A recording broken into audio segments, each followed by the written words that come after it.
Think of the strongest object you can imagine: a steel beam, a titanium rod.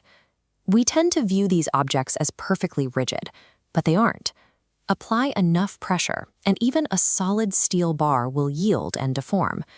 To see how this happens, we can look at 3 identical metal cylinders in a controlled testing environment.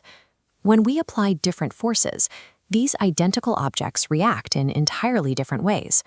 One stretches, one skews sideways, and one shrinks uniformly from all sides. This reaction is the result of an internal struggle. When an external force acts on a body, the material generates an internal restoring force to push back. This internal resistance, measured per unit of area, is known as stress.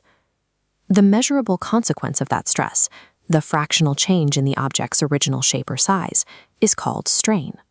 Mapping that invisible internal resistance to the visible change in shape is how we calculate whether a material can withstand the load it's designed to carry, and also act parallel to the material. If we apply equal and opposite forces across the cross-section, the object doesn't stretch, it skews. You can see pulling or sliding.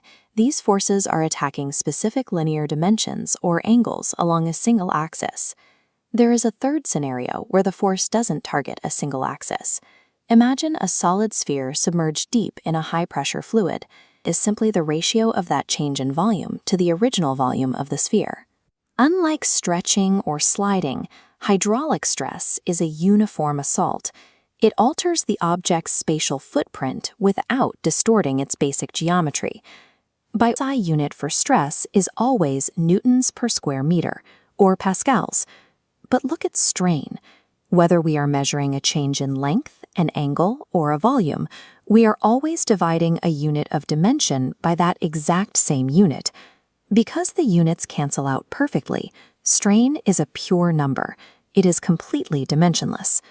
Understanding these ratios is what allows us to design airplane wings that can flex during turbulence without fracturing.